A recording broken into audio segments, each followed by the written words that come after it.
ಶಾಸಕ ಲಕ್ಷ್ಮಣ ಸವದಿ ಪುತ್ರ ಚಿದಾನಂದ ವಿರುದ್ಧವಾಗಿ ಹಲ್ಲೆ ಆರೋಪ ಕೇಳಿಬರ್ತಾ ಇದೆ. ತಲೆಯಲ್ಲಿ ರಕ್ತ ಸುರಿದ ಸ್ಥಿತಿಯಲ್ಲಿ ಗಾಯಾಳು ಒಬ್ಬರು ಆಸ್ಪತ್ರೆಗೆ ದಾಖಲಾಗಿದ್ದಾರೆ. ಸವದಿ ಪುತ್ರ ಚಿದಾನಂದ ವಿರುದ್ಧ ನಿಂಗರಾಜ್ ಕರಣ್ಣವರ್ ಆರೋಪವನ್ನು ಮಾಡ್ತಾ ಇದ್ದಾರೆ. ಡಿಸಿಸಿ ಬ್ಯಾಂಕ್ ವರ್ಕರ್ ಯೂನಿಯನ್ ಅಧ್ಯಕ್ಷ ನಿಂಗರಾಜ್ ಅವರು ಇವರು ಸವದಿ ಮನೆಗೆ ತೆರಳಿದ್ದಾಗ ಹಲ್ಲೆ ಮಾಡಿದ್ದಾರೆ ಅಂತ ಆರೋಪ ಕೇಳಿಬರ್ತಾ ಇದೆ. ಬ್ಯಾಂಕ್ ವಿಚಾರವಾಗಿ ಮಾತನಾಡೋದಕ್ಕೆ ಹೋಗಿದ್ದಾಗ ಹಲ್ಲೆ ಮಾಡಿದ್ದಾರೆ, ಕೊಲ್ಲೋ ಉದ್ದೇಶದಿಂದಲೇ ಹಲ್ಲೆ ಮಾಡಿದ್ದಾರೆ ಅಂತ ಆರೋಪ ಮಾಡ್ತಾ ಇದ್ದಾರೆ. ಹಲ್ಲೆ ವೇಳೆ ತಲೆಗೆ ಪೆಟ್ಟು ಬಿದ್ದು ನಿಂಗರಾಜ್ ಆಸ್ಪತ್ರೆಗೆ ದಾಖಲಾಗಿದ್ದಾರೆ. ಅಥಣಿ ಸರ್ಕಾರಿ ಆಸ್ಪತ್ರೆಯಲ್ಲಿ ಚಿಕಿತ್ಸೆಯನ್ನ ಪಡೀತಾ ಇದ್ದಾರೆ. ಈಗ ಹಲ್ಲೆ ಮಾಡಿರುವಂತ ಆರೋಪ ಕೇಳಿಬರ್ತಾ ಇರೋದು ಶಾಸಕ ಲಕ್ಷ್ಮಣ ಸವದಿ ಅವರ ಪುತ್ರ ಚಿದಾನಂದ್ ವಿರುದ್ಧವಾಗಿ.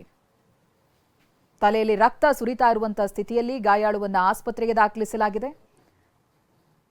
ಇನ್ನು ಗಾಯಾಳು ಮಾತನಾಡಿದ್ದಾರೆ, ಬನ್ನಿ ನೋಡೋಣ. ಸಾರ್ವಜನಿಕರಲ್ಲಿ ವಿನಂತಿಸುವುದೇನೆಂದರೆ, ಇವತ್ತಿನ ದಿವಸ ಮಾಜಿ ಉಪಮುಖ್ಯಮಂತ್ರಿಗಳಾದ ಸವದಿ ಅವರ ಮನೆಗೆ ಹೋದಾಗ ಸವದಿ ಅವರು ಹಾಗೂ ಅವರ ಚಿರಂಜೀವಿಯಾದ ಚಿದಾನಂದ ಸವದಿ ಅವರು ನನ್ನ ಮೇಲೆ ಮಾತುಕತೆ ಏನೂ ಮಾತಾಡಲಾರದೆ ಸಿಕ್ಕಾಪಟ್ಟೆ ಹಲ್ಲೆ ಮಾಡಿ ನನ್ನ ತಲೆ ಹೊಡೆದು ನನ್ನನ್ನು ಕೊಲ್ಲತನು ಅನ್ನುವ ಮಟ್ಟಿಗೆ ನನ್ನ ಮೇಲೆ ದಬ್ಬಾಳಿಕೆ ಮಾಡಿ ನನ್ನ ಕೊಲ್ಲುವ ಪ್ರಯತ್ನ ಮಾಡಿದ್ದಾರೆ. ದಯವಿಟ್ಟು ಸರ್ಕಾರ ಮತ್ತು ಸರ್ಕಾರ ಇದರ ಬಗ್ಗೆ ಗಮನ ಹರಿಸಿ ಅವರ ಮೇಲೆ ಶಿಸ್ತು ಕ್ರಮಗೊಳ್ಳಬೇಕು ಅಂತೇಳಿ ನಾನು ವಿನಂತಿಸುತ್ತೇನೆ. ಒಂದು ವೇಳೆ ಅವರು ಮೇಲೆ ನೀವು ಶಿಸ್ತು ಕ್ರಮ ಕೈಗೊಳ್ಳದಿದ್ದರೆ ನನ್ನ ಸಾವಿಗೆ ನೇರ ಹೊಣೆ ಲಕ್ಷ್ಮಣ್ ಸವದಿ ಅವರು ಮತ್ತು ಚಿದಾನಂದ ಸವದಿ ಅವರು ಅಂತ ಹೇಳಿ ನಾನು ಆತ್ಮಹತ್ಯೆ ಮಾಡಿಕೊಳ್ಳುತ್ತೇನೆ. ಇನ್ನು ಇದಕ್ಕೆ ಲಕ್ಷ್ಮಣ್ ಸವದಿ ಪ್ರತಿಕ್ರಿಯೆ ಕೊಟ್ಟಿದ್ದಾರೆ. ಹಲ್ಲೆಗೂ ನನ್ನ ಪುತ್ರನಿಗೂ ಯಾವುದೇ ಸಂಬಂಧ ಇಲ್ಲ. ಬ್ಯಾಂಕ್ ವರ್ಕರ್ ಯೂನಿಯನ್ ವಿಚಾರದಲ್ಲಿ ಸಮಸ್ಯೆಗಳಿದೆ. ಈ ವಿಚಾರವಾಗಿ ಚರ್ಚಿಸೋದಕ್ಕೆ ಅವರೆಲ್ಲ ನಮ್ಮ ಮನೆಗೆ ಬಂದಿದ್ರು. ಅಧ್ಯಕ್ಷರು ಹಣ ಕೊಡಿ ಅಂತ ಇದ್ದಾರೆ ಅಂತ ಚರ್ಚೆಗೆ ಬಂದಿದ್ರು. ಈ ವಿಚಾರ ನಮ್ಮ ಮುಂದೆ ಚರ್ಚೆ ಮಾಡಬೇಡಿ ಅಂತ ಹೇಳಿದ್ದೆ. ಬಟ್ ಈ ಹಲ್ಲೆಗೂ ಮಗನಿಗೂ ಸಂಬಂಧ ಇಲ್ಲ ಅಂತ ಹೇಳ್ತಿದ್ದಾರೆ. ಗಲಾಟೆ ಇಲ್ಲ. ಇಲ್ಲಿ ಅವು ಜಿಲ್ಲಾ ಮಧ್ಯವರ್ತಿ ಬ್ಯಾಂಕಿನ ಎಂಪ್ಲಾಯಿಗಳು ಅವರವ್ರ ಯೂನಿಯನ್ದಲ್ಲಿ ಏನೋ ಸ್ವಲ್ಪ ಸಮಸ್ಯೆಗಳಿದ್ದು ಅದನ್ನು ಇಲ್ಲಿ ಚರ್ಚೆ ಮಾಡಲಿಕ್ಕೆ ಅವರೇ ಬಂದರು.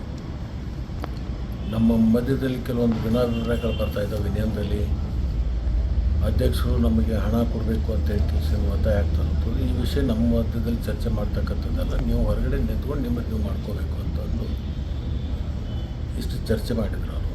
ನಾನು ಹೇಳಿ ಕಳಿಸಿದೆ, ನಿಮ್ಮಲ್ಲಿ ಏನೋ ಭಿನ್ನಾಭಿಪ್ರಾಯ ಇದ್ದಾವೆ ಅದನ್ನು ನಿಮ್ಮಲ್ಲೇ ಬಗೆಹರಿಸ್ಕೊಡ್ರಿ ಅಂತ ಹೇಳಿದೆ ನಾನು.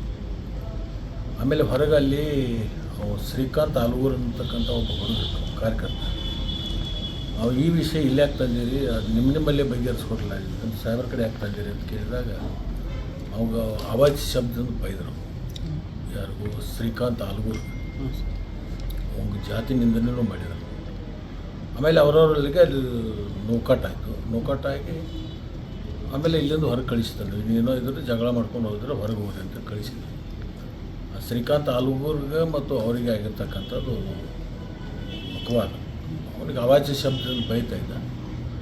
ಅದನ್ನು ನೋಡಿ ಅವರು ಕೈ ಮೆಲಾಸಕತ್ತಿದ್ರು. ನಮ್ಮ ಹುಡುಗರೆಲ್ಲ ಕುಡಿಸಿದ್ರು ಹೊರಗೆ ಹೋಗಿ ಇಲ್ಲಿ ಬೇಡ ಅಂತ ಕಳಿಸಿದ್ದು ಇಷ್ಟೇ ಬಿಟ್ಟರೆ ನಮಗೇನದು. ಪ್ರತಿನಿಧಿ ಸಹದೇವ್ ಮಾನೆ ಇದಕ್ಕೆ ಸಂಬಂಧಪಟ್ಟಾಗಿ ಮಾಹಿತಿಯನ್ನು ಕೊಡ್ತಾರೆ. ಸಹದೇವ್, ಲಕ್ಷ್ಮಣ್ ಸವದಿ ಅವರು ರಿಯಾಕ್ಟ್ ಮಾಡ್ತಾ ಇದ್ದಾರೆ, ಈ ಹಲ್ಲೆಗೂ ನನ್ನ ಮಗನಿಗೂ ಏನು ಸಂಬಂಧ ಇಲ್ಲ, ನಿಮ್ಮ ಸಮಸ್ಯೆಗಳೇನಿದೆ ಅದನ್ನು ನೀವೇ ಬಗೆಹರಿಸ್ಕೊಳ್ಳಿ ಅಂತ ಹೇಳಿ ಕಳಿಸಿದೀವಿ ಅಂತ ಹೇಳ್ತಾ ಇದ್ದಾರೆ. ಬಟ್ ವಿಡಿಯೋ ಮಾಡಿ ಗಾಯಾಳು ಹೇಳ್ತಿರೋ ಪ್ರಕಾರ ಗಂಭೀರವಾಗಿ ಹಲ್ಲೆಗೆ ಮುಂದಾದ್ರು, ಹಲ್ಲೆ ಮಾಡಿದ್ದಾರೆ ಅಂತ ಆರೋಪ ಮಾಡ್ತಾ ಇದ್ದಾರೆ ಇವರೇ. ಹೌದು ಚೈತ್ರ, ಏನು ಬೆಳಗಾವಿ ಜಿಲ್ಲೆಯ ಅಥಣಿ ಪಟ್ಟಣದಲ್ಲಿ ಲಕ್ಷ್ಮಣ್ ಸವದಿ ಅವರ ನಿವಾಸಕ್ಕೆ ಇವತ್ತು ಡಿಸಿಸಿ ಬ್ಯಾಂಕ್ನ ಯೂನಿಯನ್ ವರ್ಕಿಂಗ್ನ ಅಧ್ಯಕ್ಷ ನಿಂಗರಾಜ್ ಕರಣ್ ಅವರು ಹೋಗಿರ್ತಾರೆ. ಈ ಒಂದು ಸಂದರ್ಭದಲ್ಲಿ ಲಕ್ಷ್ಮಣ್ ಸವದಿ ಅವರ ಮನೆ ಒಳಗಡೆ ಸಣ್ಣದೊಂದು ಗಲಾಟೆ ಆಗಿದೆ ಅನ್ನುವಂಥ ಮಾಹಿತಿ ಬರುವಂಥದ್ದು. ಅದಾದ ಬಳಿಕ ನೋಡಿದಂಥ ಸಂದರ್ಭದಲ್ಲಿ ಮನೆಯಿಂದ ನಿಂಗಪ್ಪ ಇದ್ದಾರೆ, ಅವರು ಹೊರಗೆ ಬಂದಾದ ಬಳಿಕ ಅವರ ತಲೆಯಿಂದ ರಕ್ತ ಕೂಡ ಸುರಿತಾ ಇತ್ತು. ತಕ್ಷಣ ಅವ್ರನ್ನ ಅಥಣಿ ಸರ್ಕಾರಿ ಆಸ್ಪತ್ರೆಗೆ ದಾಖಲು ಮಾಡಿ ಚಿಕಿತ್ಸೆಯನ್ನು ಕೊಡಿಸ್ತಾ ಇರುವಂಥದ್ದು. ಆದರೆ ಇಲ್ಲಿ ಮುಖ್ಯವಾಗಿ ಇವರು ಆರೋಪ ಮಾಡೋ ಪ್ರಕಾರ ಲಕ್ಷ್ಮಣ್ ಸವದಿ ಮತ್ತು ಅವರ ಪುತ್ರ ಚಿದಾನಂದ್ ಸವದಿ ಅವರೇ ತಮ್ಮ ಮೇಲೆ ಹಲ್ಲೆ ಮಾಡಿದ್ರು, ಮಾರಣಾಂತಿಕ ಹಲ್ಲೆ ನಡೆಸಿದ್ರು ಅನ್ನುವಂಥ ಗಂಭೀರ ಆರೋಪವನ್ನು ಮಾಡ್ತಾ ಇರುವಂಥದ್ದು. ಯಾವಾಗ ಲಕ್ಷ್ಮಣ್ ಸವದಿ ಅವರ ಮೇಲೆ ಇಂಥದ್ದೊಂದು ಗಂಭೀರ ಆರೋಪ ಬರುತ್ತೆ, ತಕ್ಷಣ ಲಕ್ಷ್ಮಣ್ ಸವದಿ ಅವರು ಕೂಡ ಮನೆಗೆ ಬಂದಿರುವಂಥದ್ದು ಕೂಡ ನಿಜ. ಈ ವರ್ಕಿಂಗ್ ಯೂನಿಯನ್ ಸಮಸ್ಯೆಗಳಿದ್ದಾವೆ, ಅದರ ಬಗ್ಗೆ ಮಾತಾಡೋಕ್ಕೆ ಬಂದಿದ್ರು ಮತ್ತು ಏನು ಡಿಸಿಸಿ ಬ್ಯಾಂಕ್ನ ಹಣದ ವಿಚಾರ ಬಗ್ಗೆ ಕೂಡ ಮಾತಾಡೋಕೆ ಬಂದಂಥ ಸಂದರ್ಭದಲ್ಲಿ ತಮ್ಮ ಏನು ಆಪ್ತ ಏನಿದ್ದಾರೆ ಆಲ್ಗೂರ್ ಅನ್ನುವಂಥವ್ರು ಅವ್ರ ಜೊತೆಗೆ ಕೆಲವೊಂದಿಷ್ಟು ವಾಗ್ವಾದ ಆಗುತ್ತೆ, ತಳ್ಳಾಟ ನೂಕಾಟ ಆಗುತ್ತೆ.